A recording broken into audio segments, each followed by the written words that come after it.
चाहे वो स्कूल की पॉकेट मनी हो, चाहे कॉलेज की पॉकेट मनी हो, या फिर तुम्हारी जॉब से कमाए हुए पैसे हो। तुम्हारे पास पैसे लाइफ के हर स्टेज में होते हैं, लेकिन तब भी तुम सेव नहीं कर पाते हो, तुम एसेट नहीं बिल्ड कर पाते हो और तुम रह जाते हो सिर्फ ब्रोक।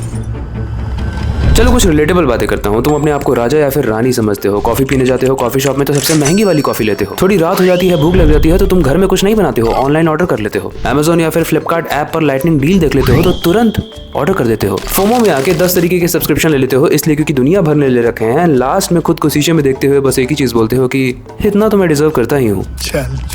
मेरे भाई, मेरे दोस्त, मेरे यार, तुम इससे ज्यादा डिजर्व करते हो, लेकिन वो तुम्हें तभी मिलेगा जब तुम्हें 90% लोगों वाले माइंडसेट से बाहर निकलोगे। क्योंकि इस दुनिया में 90% लोगों की प्रॉब्लम यही है कि वो पैसे कमाने के बाद भी, पैसे होने के बाद भी फाइनेंशियली ब्रोक फील करते हैं। एंड ट्रस्ट मी, प्रॉब्लम ये नहीं है कि आप कितना कमाते हो, कितना कमाने वाले होगे, या फिर आपको कितनी पॉकेट मनी मिलती है। प्रॉब्लम आपकी आइडेंटिटी और आपके डिसीजंस में है। एंड अगर आप इस वीडियो को देखते हो तो आपको कुछ ऐसे सीक्रेट्स पता चलेंगे जो इस दुनिया में जितने भी लोगों ने ग्रो किया है उन्हें कहीं ना कहीं बहुत पहले पता चल गया था। तो अगर आप बहुत दिनों से खुद को देखते हुए शीशे में तरस खा रहे थे तो आज ये वीडियो आपके लिए ही है। एंड अगर अभी तरस नहीं भी खा रहे हो तो भी वीडियो को देख लो, क्योंकि आगे जाके खुद को देखते हुए तरस खाने वाले हो। क्योंकि किसी महान इंसान ने कहा है कि गरीब पैदा होना गलती नहीं है, लेकिन गरीब मरना बहुत बड़ी गलती है। ये चीज अगर तुम्हारे भेजे में घुस गई है तो without wasting any time, let's start this masterpiece. Thank you for your attention to this matter.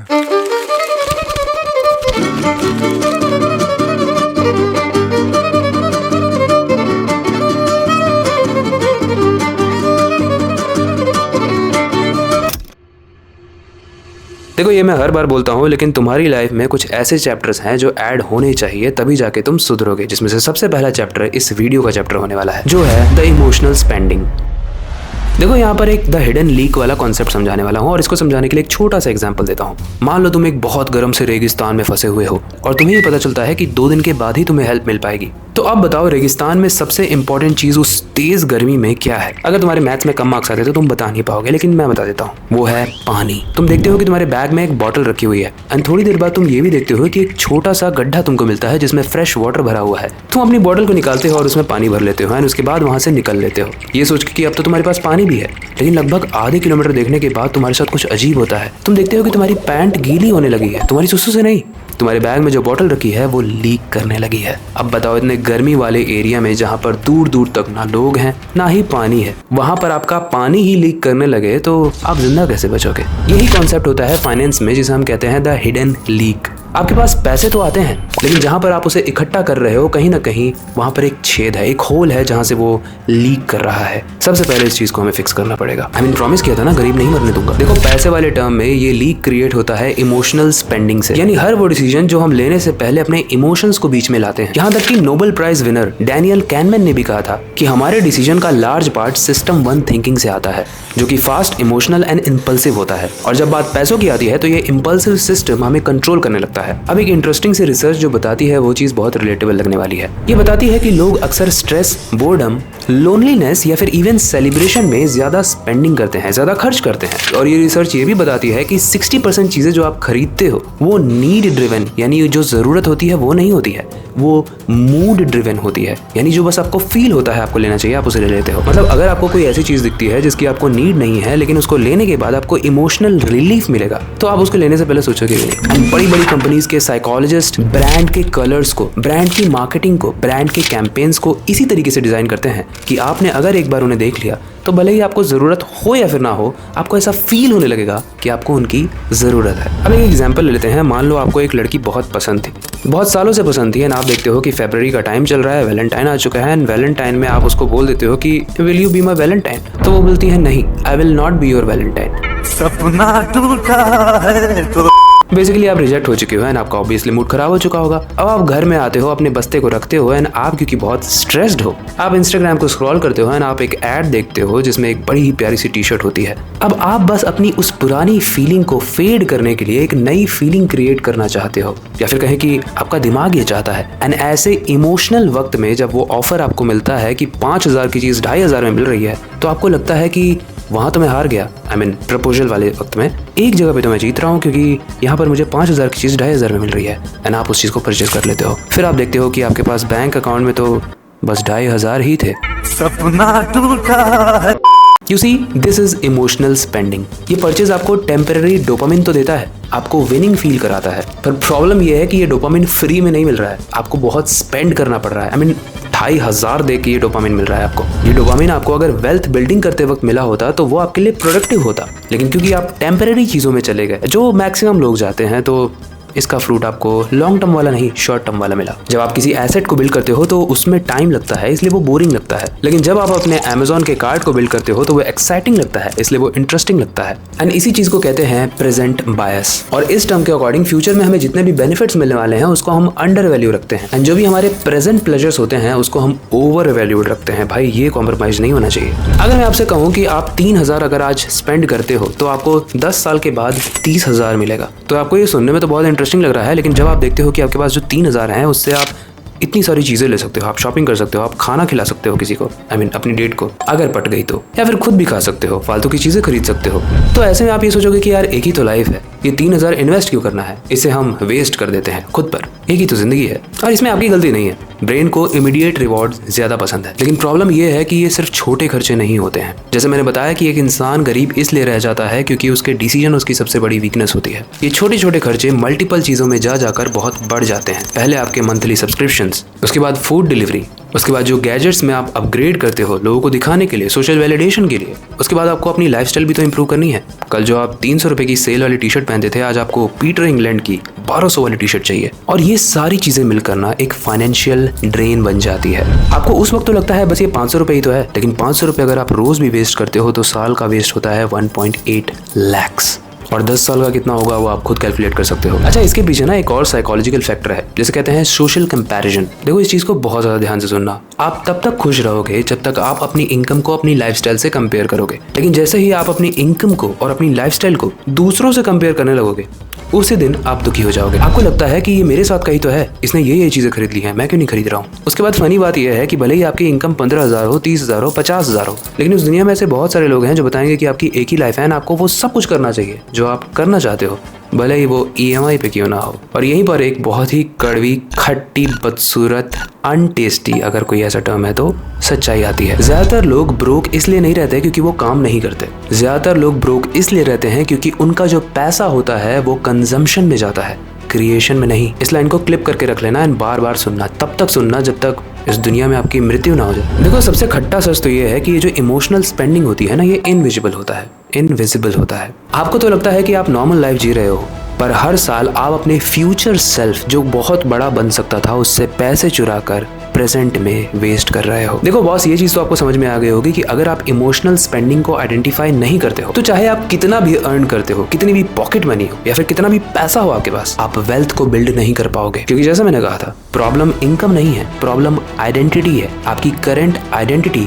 जिसके डिसीजन बहुत वीक होते हैं। ओके, चैप्टर 3 बहुत इंटरेस्टिंग होने वाला है, लेकिन उससे पहले ऑब्वियसली चैप्टर 2 आएगा, क्योंकि 1, 2, 3 होता है, 1, 3, 2 नहीं होता है। लेकिन इससे पहले कि हम नेक्स्ट चैप्टर में बढ़े, अगर आपको ये वीडियो यहाँ तक पसंद आई है, जो कि ऑब्वियसली आई होगी, तो इस वीडियो को लाइक कर दो। अगर आप लाइक करोगे तो यूट्यूब को पता चलेगा कि ऐसी इंटरेस्टिंग वीडियोस आपको पसंद है। आई मीन भाई, आप स्मार्ट कंटेंट देखते हो, यूट्यूब को बताओ इस चीज को, करो लाइक। अब आते हैं चैप्टर 2 पे, जो है आइडेंटिटी शिफ्ट। असली शिफ्ट यहीं से स्टार्ट होता है। देखो ज्यादातर लोग पैसे कमाने के बाद 2 कैटेगरीज में डिवाइड हो जाते हैं। पहले होते हैं स्पेंडर माइंडसेट एंड दूसरे होते हैं बिल्डर माइंडसेट। अब इसमें से जो पहले वाला माइंडसेट है, जिसे हम स्पेंडर माइंडसेट कहते हैं, वो लोग ज्यादा इमोशनल होते हैं, वो लोग ज्यादा खर्च करते हैं और वो लोग ज्यादा एवरेज क्लास वाले होते हैं। वहीं पर जो बिल्डर माइंडसेट वाले लोग होते हैं वो हमेशा स्ट्रेटेजी बिल्ड करते हैं। स्पेंडर माइंडसेट वाला बंदा हमेशा ये सोचेगा कि सैलरी आ गई है तो चलो यार पार्टी कर लेते हैं, चलो यार एप्पल वॉच खरीद लेते हैं या फिर आईफोन खरीद लेते हैं। रिलेटेबल लग रहा है क्या? लेकिन वहीं पर ये जो दूसरा माइंडसेट होता है, जो तुम्हें सीखना है, वो सैलरी आने के बाद एसेट्स को बिल्ड करने की सोचता है। और जो लोग बहुत साल पैसा कमाने के बाद भी ब्रोक फील करते हैं, उनकी प्रॉब्लम इनकम नहीं है, आइडेंटिटी है। क्योंकि इस दुनिया में कुछ समय के बाद ट्रांजिशन आता है, अनाज की ट्रांजिशन में इन्वेस्टमेंट बहुत जरूरी है। मान लो आपकी पुरानी आइडेंटिटी ऐसी थी जो सिर्फ पैसों को खर्च करती थी, एंड आप एक नई आइडेंटिटी बनाना चाहते हो जो एसेट्स बिल्ड करे, इन्वेस्ट करे। तो ऐसे केस में अगर आप इंडियन मार्केट में ही इन्वेस्ट करोगे तो आप ग्लोबल इकोनॉमी का पार्ट कैसे बनोगे? देखो मैं कोई इंडिया वर्सेस अमेरिका का कंपैरिजन नहीं कर रहा हूँ, मैं बस आपको ग्लोबल डाइवर्सिफिकेशन का इंपॉर्टेंट कॉन्सेप्ट समझाना चाहता हूँ। क्योंकि जब से मैंने इस ग्लोबल डाइवर्सिफिकेशन को समझा है ना, मैं यूएस मार्केट में इन्वेस्ट करना स्टार्ट कर चुका हूँ, क्योंकि ये बहुत ही अमेजिंग है एंड इसके लिए मैं यूज करता हूँ IND मनी ऐप को। और इसका रीजन सिंपल था, ease and clarity. IND money app में आप directly Apple, Microsoft, Nvidia, Amazon और ऐसी ही और ग्लोबल कंपनीज में इन्वेस्ट कर सकते हो। और पता है, अगर डॉलर रुपए के अगेंस्ट में स्ट्रांग होता है तो आपको एक एडिशनल करेंसी एक्सपोजर मिलता है। ये गारंटीड नहीं होता है, लेकिन एक डाइवर्सिफिकेशन की लेयर जरूर ऐड करता है आपके इन्वेस्टमेंट में। अब इंटरेस्टिंग बात यह है कि 2025 में जो मेटल्स होते हैं उन्होंने काफी अच्छा परफॉर्म किया था। गोल्ड ने लगभग 66%, सिल्वर ने 160%, प्लेटिनम में 140% एंड कॉपर भी एक स्ट्रांग रैली में था। और इसी वजह से ये जो यूएस बेस्ड ETFs होते हैं ये फिर से सीरियस तरीके से इन्वेस्टर्स के रडार पे आ चुके हैं। एंड ऑब्वियसली आप भी चाहोगे इसमें इन्वेस्ट करना, तो आप इन्वेस्ट कर सकते हो थ्रू IND मनी ऐप। इसके थ्रू जैसा मैंने बताया, gold, silver, platinum and copper, इसके अलावा राउंड हिल, यूरेनियम, ETF जैसे ऑप्शंस भी एक्सेस कर सकते हो। और सबसे प्रैक्टिकल चीज पता है क्या है, यहाँ पर फ्रैक्शनल इन्वेस्टिंग पॉसिबल है। यानी अगर आपके पास बहुत सारे पैसे नहीं भी है तो किसी भी स्टॉक को पूरा खरीदने की जरूरत नहीं है, आप बस 100 रुपए से भी स्टार्ट कर सकते हो। और अगर आप यूएस स्टॉक्स या फिर ETFs में SIP करना चाहते हो तो 500 रुपए से भी पॉसिबल है। और इसकी वजह से तो एंट्री बैरियर जो होता है ना, वो प्रैक्टिकली पूरे तरीके से खत्म हो जाता है। अब इस ऐप के अंदर में आपको सिर्फ बाय और सेल का ऑप्शन नहीं मिलता है, बल्कि प्रॉपर पोर्टफोलियो एनालिटिक्स मिलते हैं। ऐसे एनालिटिक्स जो आपके profit loss tracking, dividend calendar, performance breakdown और इवन ऑटोमेटेड टैक्स रिपोर्ट्स तक देते हैं। अगर आप 24 मंथ से ज्यादा होल्ड करते हो तो long term capital gains 12.5% plus cess और सरचार्ज पर टैक्स होते हैं। और अगर आपका होल्ड शॉर्ट टर्म है तो वो आपके इनकम टैक्स स्लैब के अकॉर्डिंग टैक्स होता है। अब TCS को आप ऐसे समझिए जैसे प्रीपेड टैक्स, जो बाद में ITR फाइल करते वक्त एडजस्ट हो जाता है। और हाँ, डिविडेंड पर US 25% काट कर विथ होल्ड करती है, पर ये आप इंडिया में टैक्स क्रेडिट में क्लेम कर सकते हो। इसके अलावा इसके जो सरचार्ज हैं वो भी ट्रांसपेरेंट है। अकाउंट ओपनिंग फ्री है, AMC फ्री है, डिपॉजिट्स एंड विड्रॉल भी फ्री है, और इसका ब्रोकरेज भी होगा रफली 0.25 पर ट्रांजैक्शन। ऑब्वियसली प्लस ये एप्लीकेबल टैक्सेस के साथ आते हैं। एक और बहुत इंपॉर्टेंट चीज, अक्सर US इन्वेस्टिंग सुनकर लोग बहुत घबरा जाते हैं कि इतनी बड़ी कंपनीज को हम भला कैसे एनालाइज करेंगे। लेकिन घबराने की बात नहीं है, कोई भी कंपनी के जैसे ही होती है। जैसे इंडियन कंपनी है वैसे ही वो फॉरेन कंपनी है। IND मनी पर आपको बहुत सारे ऐसे फीचर्स मिलते हैं जिसकी वजह से एनालिसिस और आसान हो जाता है। जैसे एडवांस एनालिटिक टूल से आप पोर्टफोलियो को आसानी से एनालाइज कर सकते हो। सेंटिमेंट एनालिसिस से किसी भी स्टॉक में पिछले 30 दिनों में लोगों का क्या इंटरेस्ट रहा है वो आप देख सकते हो। इसके अलावा अगर आपको डिविडेंड गेम खेलना है तो आपको एक डिविडेंड कैलेंडर भी मिलता है जिससे आप प्लान कर सकते हो। एंड इसका एक और टूल है PNL। इस टूल की मदद से आप आसानी से प्रॉफिट एंड लॉसेस को एनालाइज कर सकते हो। इसके अलावा IND मनी के माइंड AI से आप क्विकली किसी भी US स्टॉक का क्विक एनालिसिस ले सकते हो, जो आपके लिए एक बेस केस की तरह काम कर सकता है। लेकिन ऑनेस्टली ये सारे फीचर्स सेकेंडरी है। ये जो रियल गेम है ना, ये आइडेंटिटी का है। जब आप जो वीकेंड में 3000 रुपए खर्चा करते हो, उस स्पेंडिंग को बचाकर सिर्फ 500 रुपए का भी ग्लोबल SIP सेट करते हो, तो आप सिर्फ अपना पैसा ही इन्वेस्ट नहीं करते हो, आप अपनी आइडेंटिटी को रीवायर करते हो। याद रखो, स्पेंडर माइंडसेट हमेशा पैसे खर्च करता है और बिल्डर माइंडसेट हमेशा एसेट्स को बिल्ड करता है। एंड इन्वेस्टिंग में भी आपका एक एसेट ही बनता है। इतिहास गवाह है, लॉन्ग टर्म वेल्थ उन्हीं लोगों की बनती है जो कंजम्पशन से ज्यादा ओनरशिप को चूज करते हैं। इसलिए अभी जाकर डाउनलोड करो IND money app, link description and pin comment में है। देखो, जिस तरीके से मेरी ऑडियंस मेरी जान है, उसी तरीके से इस वीडियो की जो जान है वो है चैप्टर 3, जो है द वेल्थ माइंडसेट शिफ्ट। देखो, अभी तक हमने ये समझ लिया कि जो इमोशनल स्पेंडिंग होती है वो पैसों को लीक करती है। और चैप्टर 2 में हमने समझा कि किस तरीके से जो इन्वेस्टिंग होती है वो सिर्फ एक फाइनेंशियल एक्शन नहीं होता है, वो आइडेंटिटी शिफ्ट होता है। अब हम सबसे इंपॉर्टेंट चीज समझते हैं कि ये जो रियल वेल्थ क्रिएशन होता है ना, जो क्रिएट करने के बाद आपकी पुश्ते तक टेंशन फ्री हो जाती है, वो शॉर्ट टर्म में नहीं होता है, लॉन्ग टर्म में होता है। लेकिन प्रॉब्लम यह है कि हम कभी फ्यूचर को अपने सीरियसली लेते ही नहीं है। हार्वर्ड की रिसर्च भी इसी बात को सपोर्ट करती है। ये रिसर्च कहती है कि जब आप अपने फ्यूचर सेल्फ के बारे में सोचते हो तो आपका दिमाग को लगता है कि आप किसी और इंसान के बारे में सोच रहे हो। मतलब आपके अभी के 10 साल बाद वाला जो वर्जन है उससे आपका ब्रेन इमोशनली कनेक्टेड फील नहीं करता है। और इसी वजह से आज का जो कंफर्ट है, जो इसे आप टेक अ चिल पिल कहते हो, वो फ्यूचर के बेनिफिट्स पर हैवी पड़ जाता है। और इसी को कहते हैं फ्यूचर डिस्काउंटिंग। ये तो किसी और का तरीका है। देखो, अगर आप हर महीने 5000 इन्वेस्ट करते हो तो यही इन्वेस्टमेंट 12% के एनुअल रिटर्न पे 20 साल के बाद 50 से 60 लाख रुपए बन जाते हैं। लेकिन अगर आप सिर्फ 5 साल भी डिले कर देते हो तो जो फाइनल कॉर्पस अमाउंट बनता है ना, वो सीधे आधा हो जाता है। मतलब जो 50 लाख बनने वाले थे वो सिर्फ 25 लाख बनेंगे। एंड ये सिर्फ 5 साल आपने लेट किया तब भी हो गया। तो आप तो कितना लेट कर रहे हो वो सोच लो। देखो, इस चीज को समझो कि वेल्थ क्रिएशन में सबसे पावरफुल फैक्टर रिटर्न नहीं होता है, टाइम होता है। और यहीं पर 90% लोग गलती करते हैं, वो रिटर्न को चेज करते हैं एंड टाइम को इग्नोर करते हैं। लॉन्ग टर्म थिंकिंग का मतलब सिर्फ पेशेंस नहीं होता है, इसका मतलब होता है जो उतार चढ़ाव आने वाले हैं उसको टॉलरेट करना। और मेरे डांस को भी, कभी मार्केट ऊपर जाएगा, कभी मार्केट नीचे जाएगा, ये सब कह के जो न्यूज होते हैं वो आपके दिमाग में पैनिक क्रिएट करते हैं। कई लोग ऐसा भी बोलने लगते हैं कि मार्केट क्रैश कर जाएगा, जमीन के अंदर वाली जो जमीन है उसमें घुस जाएगा। पर हिस्ट्री ये बताती है कि जो स्ट्रॉन्ग इकोनॉमीज होती है और जो स्ट्रॉन्ग कंपनीज होती हैं वो लॉन्ग टर्म में हमेशा ग्रो ही करती हैं। अब आप इंडिया को ही देख लो, किसी ने इंडिया पे अगर 1990s में इन्वेस्टमेंट किया होता तो आज इंडिया जिस लेवल पर ग्रो कर रहा है उसको कितना रिटर्न हुआ होता। इंडिया में भी कई बार ऐसा हुआ है कि लोग भुखमरी से मरे हैं, लेकिन इसका मतलब क्या ये है कि इंडिया गड्ढे में चला गया है? नहीं, इंडिया ने कम बैक किया है। इसी तरीके से स्ट्रॉन्ग कंपनीज भी कम बैक करती हैं। तो अगर आप थोड़े से भी एनालिसिस के साथ इन्वेस्टमेंट करते हो तो उन कंपनीज पर ट्रस्ट करो, स्पेशली उन कंपनीज पे जिनके प्रोडक्ट को आप खरीदते हो आंख बंद करके, मतलब आंख खोल के ही खरीदते हो, तभी तो ब्रांड देख पाओगे। बट ऐसे एक कहावत है यार, हिंदी पढ़ा करो थोड़ा सा। यूएस स्टॉक मार्केट के अगर 100 साल का आप डेटा देखोगे ना तो शॉर्ट टर्म क्रैश तो आए हैं, लेकिन लॉन्ग टर्म में जो ट्रेंड है वो हमेशा अपवर्ड रहा है, यानी ऊपर की तरफ। और ये भी रीजन है कि इसीलिए ग्लोबल डाइवर्सिफिकेशन बहुत इंपॉर्टेंट। जब आप अपने पैसे को सिर्फ एक ही चीज में इन्वेस्ट करते हो तो उसको आप कॉन्सेंट्रेट करते हो, लेकिन जब आप एक डाइवर्सिफाइड एसेट होल्ड करते हो, यानी थोड़ा सा रियल एस्टेट में, थोड़ा सा स्टॉक में, थोड़ा इंडियन स्टॉक में, थोड़ा फॉरेन स्टॉक में, थोड़ा ETFs में, तो आप अनसर्टेनिटी को मैनेज कर लेते हो। यानी कोई चीज अगर डाउन जाएगी तो कोई दूसरी चीज आपको संभाल लेगी। एक और साइकोलॉजिकल कॉन्सेप्ट है जिसे मैं आपको समझाना चाहता हूँ, जो है लॉस एवर्जन। एक रिसर्च ये बताती है कि जब इंसान को दुख मिलता है, पेन मिलता है, तो उसका जो दुख होता है वो किसी मिली हुई खुशी से 2 गुना ज्यादा होता है। मतलब आपको एक लॉलीपॉप दिया तो आपको खुशी मिली, लेकिन आपसे जब लॉलीपॉप छीन लिया गया तो आपको 2 गुना ज्यादा दुख हुआ। और यही रीजन है कि जब भी मार्केट डाउन जाता है, मार्केट कब डाउन जाता है? जब कंपनी की कोई बदनामी हो गई हो। जैसे अभी रिसेंट में टाटा ग्रुप में कोई नेगेटिव न्यूज आई थी जिसकी वजह से उनके स्टॉक डाउन जाने लगे थे। अब ऐसे गिरते हुए मार्केट में जो एवरेज लोग होते हैं ना, वो सेलिंग करने लगते हैं, और मार्केट जब ऊपर चला जाता है तब वो एंट्री ले लेते हैं। लेकिन एक बात को समझो, अगर एक स्टॉक है वो 100 रुपए का है और जब वो डाउन जाएगा तो ऑब्वियसली वो या तो 70 का होगा, या 80 का होगा, या 90 का होगा, मतलब जितने भी लिस्टेड अमाउंट है उससे तो कम का ही होगा। उसके बाद जब ये स्टॉक अप जाएगा तो ये 100 रुपए का थोड़ी रहेगा, ये तो 120 का रहेगा या 130 का रहेगा। तो सही टाइम कौन सा है खरीदने का? जब मार्केट डाउन गया है, राइट?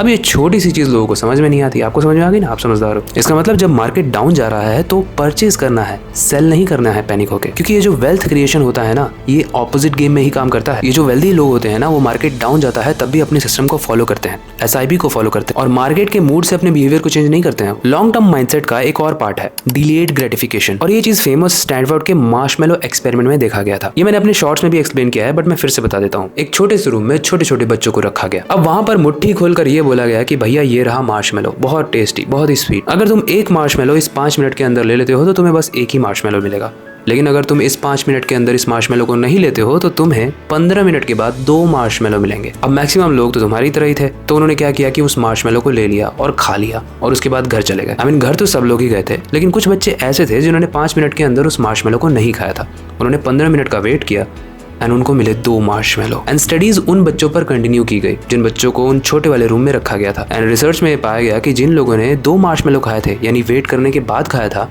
वो अपने एकेडमिक्स में, अपने रिलेशनशिप में और अपनी लाइफ में बहुत अच्छा कर रहे थे। उनके पास पेशेंस था, उनके पास मैच्योरिटी थी, एंड उनके पास एक सबसे इंपॉर्टेंट चीज थी जिसे कहते हैं डिलेड ग्रेटिफिकेशन। यानी हम टेम्पररी खुशी नहीं चाहते हैं, हम ऐसी खुशी चाहते हैं जो परमानेंट रहे और ज्यादा मिले। अगेन ये छोटी सी चीज लोगों को समझ में ही नहीं आती है, लेकिन तुम्हें समझ में आ गई है, शाबाश। देखो ये जो मार्शमेलो वाला एक्सपेरिमेंट था ना, इसे आप अपनी लाइफ में भी अप्लाई कर सकते हो। बहुत सारे ऐसे इंस्टेंसेस आते हैं, बहुत सारे ऐसे वक्त आते हैं, सिचुएशंस आती है जब आप इम्पल्सिव बाइंग कर लेते हो। बस आपको मन कर रहा होता है उस चीज को खरीदने का, एंड इस चीज से बचने के लिए उस चीज को आप 1 हफ्ते तक टालो। एंड अगर उस 1 हफ्ते के बाद भी आपको लग रहा है कि वो चीज आपके लिए जरूरी है तो आप उसे खरीद लो। लेकिन अगर उसके बाद आपको लग रहा है कि वो चीज़ ज़रूरी नहीं है तो समझ जाओ कि वो ज़रूरी नहीं थी कभी। 1 हफ्ते रुकोगे तो जो ज़रूरी चीज़ नहीं है वो याद भी नहीं रहेगी शायद आपको। देखो यार, लॉन्ग टर्म थिंकिंग बोरिंग लगती है, डिसिप्लिन बोरिंग लगता है, लेकिन आप जानते हो कि यही चीज़ आपको ग्रो करवाएगी। याद रखो, ये जो वेल्थ होता है ना, ये कोई इवेंट नहीं होता है, ये एक प्रोसेस होता है। और इस वीडियो को अगर आपने सीरियसली देखा है ना, तो भाई आप वो इंसान हो जो शॉर्ट टर्म स्पेंडर से लॉन्ग टर्म इन्वेस्टर और वेल्थ क्रिएटर बनने वाला है। बेसिकली आप कंज्यूमर से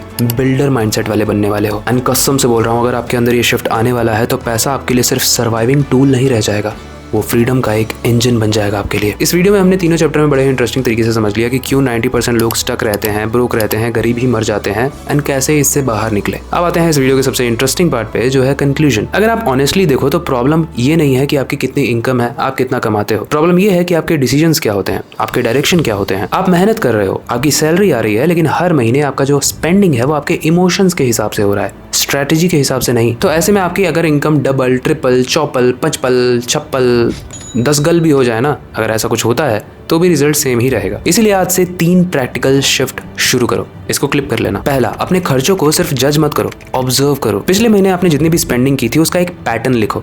एंड अगर पिछले महीने कुछ ऑब्जर्व किया ही नहीं था तो तुम पेंडू हो। खैर, इस महीने का ऑब्जर्वेशन पैटर्न लिखो अगले महीने, क्योंकि अवेयरनेस ही सबसे बड़ा कंट्रोल है। दूसरा, हर इनकम का एक फिक्स्ड परसेंटेज एसेट बिल्डिंग के लिए लॉक कर लो। अब चाहे तुम्हारी इनकम कितने भी हो, वो 5,000 हो सकती है, 10,000 हो सकती है, 20,000 हो सकती है, 50,000 हो सकती है, 1 लाख हो सकती है। उस चीज का 5% से लेकर 10% फिक्स होना चाहिए एसेट बिल्डिंग के लिए। वो स्टॉक्स हो सकता है, रियल एस्टेट हो सकता है, या फिर कोई भी एसेट हो सकता है। सबसे पहले तुम्हें इन्वेस्ट कर देना है, उसके बाद खर्च करना है। खर्चा करने के बाद इन्वेस्टमेंट के लिए पैसे नहीं रहेंगे तुम्हारे पास। तीसरा, अपने आप से एक सवाल पूछना शुरू करो, अभी के अभी ये जो डिसीजन मैं ले रहा हूँ पैसों को खर्च करने के बाद, ये मेरे फ्यूचर को स्ट्रांग बना रहा है या फिर राइट नाउ ये बस मेरे मूड को सेटिस्फाई कर रहा है। इसका आंसर मिलते ही तुम्हें अपने आप तमाचा लग जाएगा। याद रखो, ये जो वेल्थ होती है ना, वो एक रात में नहीं बनेगी, लेकिन तुम्हारा आइडेंटिटी शिफ्ट ओवरनाइट हो सकता है। बस अपने विल पावर को स्ट्रांग रखना। उसके लिए ऑब्वियसली तुम्हें एक स्ट्रांग डिसिप्लिन क्रिएट करने की जरूरत है, जिसे मैंने अपनी पुरानी वीडियो में एक्सप्लेन किया हुआ है, जाकर उसे जरूर देखना। बाकी जैसा मैंने कहा, 90% लोग गरीब ही रह जाएंगे एंड उन लोगों ने इस वीडियो को देखा भी नहीं होगा। लेकिन तुम में थोड़ी डिफरेंट बात लग रही है एंड तुम अगर उन 10% लोगों में से हो तो कॉमेंट करके जाना 10%। मुझे पता चल जाएगा कि तुमने इस वीडियो को यहाँ तक देखा है। आई मीन, मुझे अच्छा लगेगा यार कि मैक्सिमम लोगों ने इस वीडियो को यहाँ तक देखा है। बाकी मैं एक जीता जाता एग्जांपल हूँ कि किस तरीके से मैं अपने पैसों को सेव करता हूँ एंड उन्हें मल्टीपल चीज़ों में इन्वेस्ट करता हूँ। अगेन उन चीज़ों में इन्वेस्ट करता हूँ जो आगे जाके मुझे एसेट बनाएंगे। फॉर एग्जाम्पल, मैं अभी अपने एक फिजिकल प्रोडक्ट में काम कर रहा हूँ। वो क्यों कर पा रहा हूँ? क्योंकि मैंने सेविंग की थी। आई मीन, जल्दी आपको देखने को मिल जाएगा, वो आपके फायदे की चीज़ है। उसके अलावा मैं अपनी सेविंग और इन्वेस्टमेंट का काफ़ी सारा प्रॉफिट वापस से इन्वेस्ट कर देता हूँ अपने सॉन्ग बनाने में। क्या मतलब, तुम्हें मेरा म्यूजिक बैंड के बारे में पता ही नहीं है? यूट्यूब पे जाके अव्यूअर सर्च करो यार, म्यूजिक वीडियोज़ हैं वहाँ पे मेरी। हाँ मतलब मैंने ही लिखा है, मैंने ही गाया, जाओ जाके देखो। अब मैं उन्हें एसेट इसलिए भी कह रहा हूँ क्योंकि अगर उसमें से कोई भी सॉन्ग फ्यूचर में जाके हिट होता है तो वो अगेन जितना मैंने इन्वेस्ट किया है उससे ज़्यादा ही मुझे दे देगा। एंड ट्रस्ट मी, ये जो एसेट वाला माइंडसेट है, ये वेल्थ क्रिएशन वाला जो माइंडसेट है, ये एक बार में नहीं आया था, लेकिन धीरे धीरे करके आया और ऐसी वीडियोस देखने से ही आया। मैंने भी किसी की वीडियो देखी थी, ऐसी बुक्स को पढ़ी थी एंड वो सारी इन्फॉर्मेशन को निचोड़ के तुमको दे दी मैंने इस वीडियो में। अब इस वीडियो को सेव कर लो, लाइक कर लो एंड कमेंट में बताओ कि ऐसी कौन सी हैबिट है जो तुम्हें सबसे ज़्यादा तंग करती है तुम्हारे फाइनेंशियल फ्रीडम को अचीव करने से। आई मीन, सबसे ज़्यादा तुम क्या करते हो? ऑर्डर करते हो फूड का, या फिर इमोशनल बाइंग करते हो बस देख कर कि ऑफर चल रहा है? कमेंट में बताओ, इंटरेस्टिंग कमेंट आने वाले हैं। बाकी ये वीडियो यही तक थी। आई होप आपको हेल्प मिली होगी। अगर आपको ये वीडियो अच्छी लगी है तो चैनल पर पूरा खजाना पड़ा हुआ है, जाकर बाकी लॉन्ग वीडियोस को देखो। इतने स्ट्रॉन्ग बन जाओगे ना तुम, क्या ही बोलूं यार तुम्हें। लॉन्ग और शॉर्ट दोनों देखो, सब देखो। मेरे म्यूजिक चैनल को भी जाके सब्सक्राइब करना। अवीवर्स नाम है। क्या नाम है? अवीवर्स। बाकी हर बार की तरह वक्त आ चुका है इस वीडियो को एंड करने का, नई सुपर इंटरेस्टिंग वीडियो पर काम शुरू करने का। लेकिन जाने से पहले मैं हमेशा की तरह बस एक ही चीज़ करना चाहता हूँ, अपनी क्यूरियोसिटी को डाई मत होने देना, नई चीज़ें सीखते रहना। मिलते हैं अगली वीडियो में। The block to my feet hurt the एक और ले एक इतना फास्ट क्यों?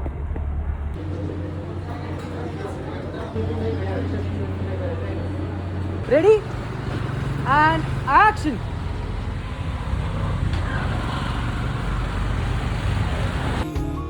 Smile. Say hi. Say bye. It's you.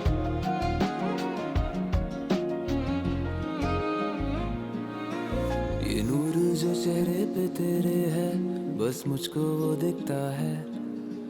न सस्ती तू फिर भी साजन को तेरे, तेरा सजना तो दिखता है।